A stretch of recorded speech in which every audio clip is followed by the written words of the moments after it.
You there? Yeah. Hey, so I have this app that records the phone call and Yeah. also transcribes it, and so that's what I'm using right now. So our phone call is being recorded and transcribed. Okay, perfect then. Cool. We can start if you want, yeah. Awesome. You ready to begin the interview? Yeah, I'm ready, bro. All right. Your name is, Axel Galeano. and where are you from? I'm originally from Honduras, from the city Tegucigalpa. Awesome. And if you could just speak very slowly Yeah. for the app to transcribe and Okay. record. Yeah. Sorry. That's all right. What are you doing right now, by the way? Well, I'm heading to a place right now. I need to buy some stuff. And that's it. I was in the house like 10 minutes ago. I'm just here. Like I can do the interview and everything, bro. Awesome. Yeah, it's just got to be 10 minutes. That's so we can get that done. I got probably 30 questions for you. 30. Perfect, bro. All righty. We're already a minute and a half into it too. Sorry? Can you tell me about your ancestry? My ancestry. Well, my mom, she's from Honduras, and the whole family, like the side of my mom, are from Honduras. But with my father, it's different. He is originally from Germany. Well, my grandma came to Honduras like in 1970 or something like that after the war, and so that's why I have two different nationalities. But well, as you can see, like I look like an Honduran, like I look Latino because of the side of my mom. But that's my background. I was born in Honduras and everything. My mom was born in Honduras. Just my father was born in Germany. But I identify myself as an Honduran because I lived there like my whole life and I was born there and everything. Yeah. Yeah. Cool. You ever go to Germany? Yeah. I have a house over there and everything. It's really nice. I used to go, like when I was in high school in Honduras. I was going to Germany like every single vacations. Like in December, I was going there for Christmas just for a bit, and then went back to Honduras because I was doing high school over there. But it's really nice. Like Germany is a really nice place. It's a really different place, like from Honduras, you know. For sure. Yeah, I've been to Yeah. Germany before. I've never been to Honduras. You should go. You should. It's nice as well. It sounds like it. Yeah. So I got to get through some of these keyword questions that we've been working on. In Honduras, what are the dominant ethnic groups? Well, like I was telling you, I'm from the city, right? So in the city, I'm sorry. What is the city? Tegucigalpa. It's called Tegucigalpa. I live there. And well, in my city, I'll probably say that 90% of the people are white, or they're considered white, because like Honduras is a country that is like really mixed because of the immigration, like 100 years ago of a lot of Europeans. So they have this mix, so most of the people are white. But if you travel inside Honduras, like to the coast, there's like black group of people because there was like a migration from Haiti, like I don't know, like 100 years ago, and they established like in the coast of the country. So there's a black population in that side of the country, like in the coast, in the beach. But I'm sorry. Was there anything more? well, no, I definitely know. Like it's mostly white people. I'll say, yeah. Okay. But of course, we have like different ethnic groups, like Indians and stuff like that. But it's not a big group of people, you know. So since 1960, it says on Google that the population has increased from 2 million to 10 million. Yeah, actually, yeah, and you can see that like in the traffic in the city is terrible. Yeah. It's terrible, but yeah, it's actually true. As long as I remember, like 5 years or something like that, or 10 years ago, they were saying like there was 8 million people, and then like randomly, like 5 years later, there were like 10 million. I was like, wow, that's incredible. And if you travel to Honduras, you will see that there's a lot of people like it's not a big country, so you can see like the population like in center like in the cities in the two big cities, Tegucigalpa and San Pedro Sula.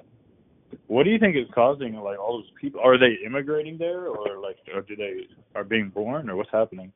Well, no, I think it's the well, I think it's because of the like the situation in the country is I don't know, it's getting bad in one point. So there's like a lot of like a low income people that is having a lot of kids. So I think that's why. Yeah. Okay. But Interesting. actually, if you like go to the city and you ask people like not wealth people, just normal people, they just have two kids and stuff like that because they know like it's really expensive to have kids. So it's hard to explain, but yeah, I think that's why because the country is not good right now. So there's a lot of like low income people that's having a lot of kids because they don't have content, they don't know how to themselves and all that stuff, you know. Makes sense. Yeah. We have that similar kind of stuff here as well, a little bit, but nothing like that though. Where it's like, I mean, 2 million to 10 million in 60 years. That's a high growth rate. Yeah, no, it's actually yes, yeah, it's a lot of people. Oh, I think it's because of that, yeah. so like, would you be considered white in Honduras? Oh, definitely, yeah. Like for example, me, I look like brown because in my country, when I was like white as a bread, so like I was super white. But I play like soccer all my life, and in my country the weather is super super super hot, and there's a lot of sun, and I didn't use sunscreen at the beginning, so I that's why I turned like this. But if you see pictures of me when I was a kid, I was completely white, and that's why I they consider me white over there. Interesting. Yeah. Well, actually, let me explain you something. Like in my country, they will consider you white even if you're brown, because there's no a lot of black population over there. So for them, like white is everything unless black people, you know, Yeah. and that's why they consider me white. And plus, they see my parents are completely white, blue eyes, and everything.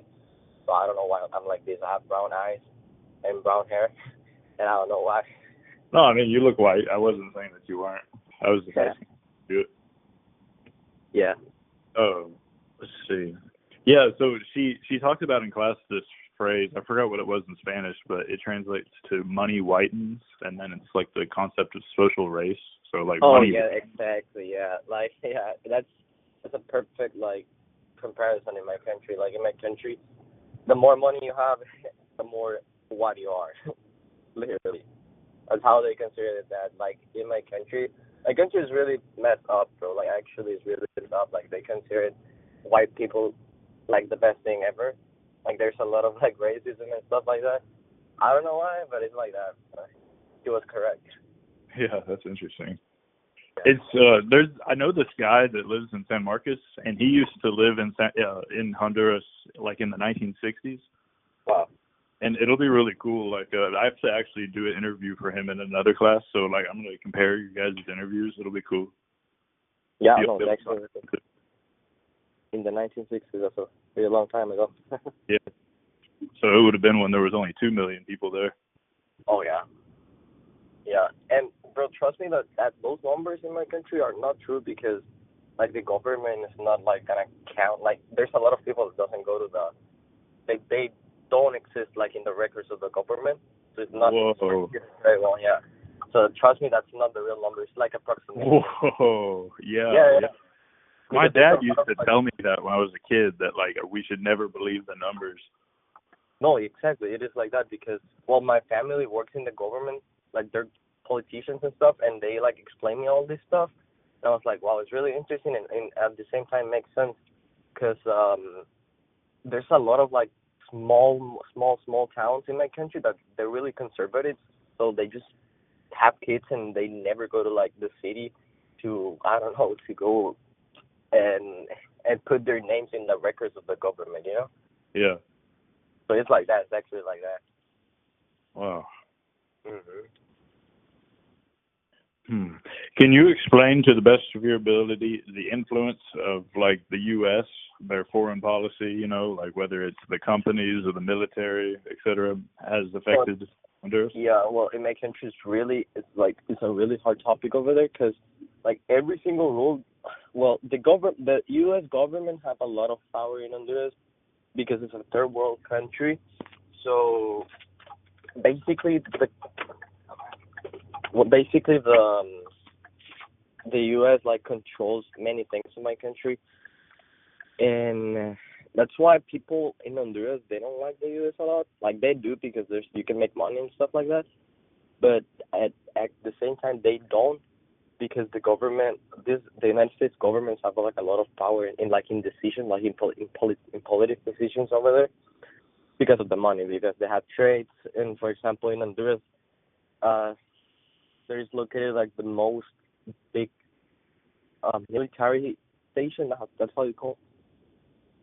Yeah, like, And in all America, like my country is like a really good place to be located on, because it's like in the middle of whole America, like from Canada to like Brazil. So my country is like the middle of it, and there's like a big military base from the United States, and people doesn't want that because it's illegal at the same time. But trust me that there's a lot of decisions that are based from the United States, even if are part of the government of my country. well, Yeah, no, it's really interesting. yeah. How about like the banana? Bananas? Well, like like Dole, like Dole, the fruit company, and then like they had. I was like, this is not actually something I have written down, but this is something that I wanted to ask on my side. Like the Banana Republic, right? Like where did that come from? Banana Republic. Well, my country, the Honduras is like it's like the biggest like exporter of bananas in America, and our economy is based on that. Like it's not based on that, but like in exportations, that's our biggest deal with other countries. So if you travel to the coast, for example, you will see um like miles and miles of banana productions, and that's why it's a really like important topic. And there's a lot of like employment over there right now. My dad told me that there's a lot of problems because people doesn't want to work as like in the banana companies. I don't know why, but yeah, like in my country, that's like the biggest like exportation product that we have. Interesting. Yeah. Huh. Um. Let's see. And like, so is knowing your ancestry common in Honduras? Sorry. Like knowing your ancestry, right? Like here in America, we have all these companies, right? That like 23andMe, where you send your DNA in, and they're like, oh, I'm 23% Irish and 14% this. Yeah, yeah, Uh, yeah. is that common over there? Nah, I don't know. I don't think so. Like we all know like where we come from, but we don't do those tests. Like I know that I come from like a Honduran family and a German family, and that's it. But I know like a lot of like I don't know, like my grandparents and their families. I know like the roots, like the family tree, very well. But it's not like we do tests and stuff like that. I think um, no, it's not a big thing. And one thing that I need to tell you is like you're looking Honduras in like in my perspective, because as if you ask someone from Honduras, like if you go and ask someone that came from Honduras to the United States like illegally, they will tell you something different of the country because they don't have like resources over there.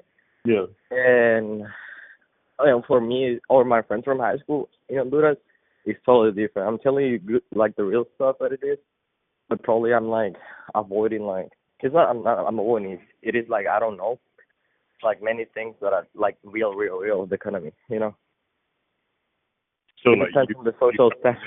you come from like a privileged place, or like you're wealthier than most. Yes, yeah. Like yeah, Which is good. yeah. Being international student is not cheaper. Exactly. Yeah. Well, yeah, so we pretty much hit on everything. There's a couple things I could ask. Let's see. What are the perceptions of like Trump and then versus Obama? Trump and Obama? Yeah, like so like people like Trump like amongst your like parents, friends, right? Like your if they were like how do they view Donald Trump and then how do they view like Obama?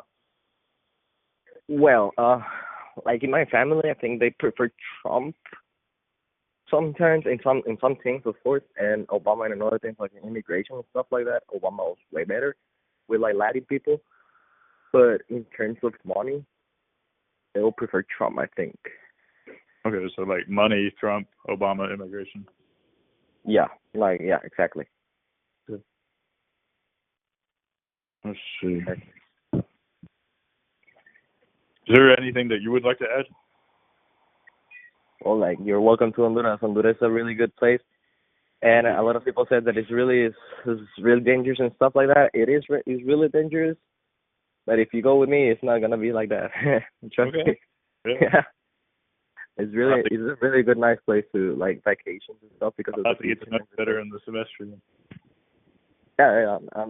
I'm telling all the people like y'all can come to Honduras. It's a really good place. Like really nice. Yeah, one time I took my friend. I had a Russian friend, and she was like, "Come to Russia," and I don't think that she actually thought that I would. And so then I went to Russia. Yeah. Russia's really nice as well. I really like Russia. I don't know because of the history and all stuff like that. You've been? Yeah, Where? Moscow. Okay, yeah, yeah, cool. I've been to Moscow. I've been to Yekaterinburg, also St. Petersburg. Yeah, I went to the World Cup. That's why I went. Oh, Actually. well, that was in Yekaterinburg. Yeah, there's a lot of like games in different places. That Oh, yeah, that's true. That's true. It did move around a bit. Mhm. Okay, okay. Whoa, wow, man, you're interesting. You're truly an international man. Yeah, international student forever, bro. You're like 007 James Bond. kinda. Yeah. Hey, what region do you identify with in Honduras?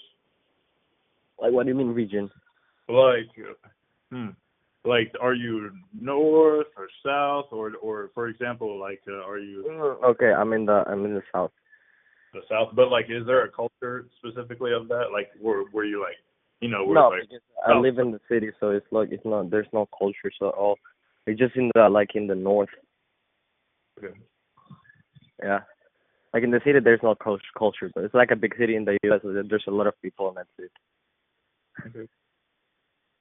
It's All right. true. Well, I'll tell you what, man. I hope that this app works. Right. I hope they recorded it successfully. I think it did.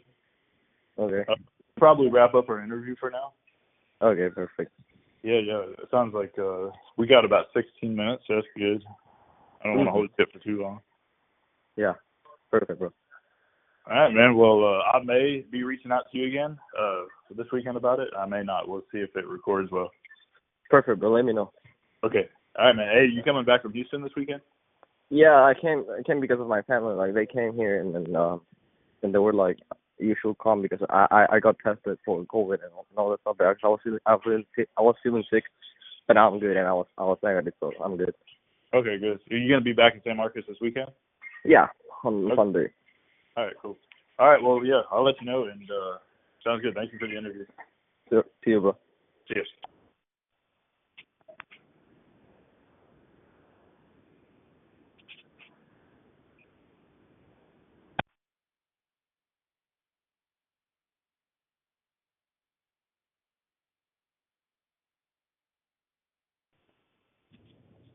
Hey, Axel, you there? Yeah. Hey, so I have this app that like records the phone call and Yeah. also transcribes it, and so that's what I'm using right now. So our phone call is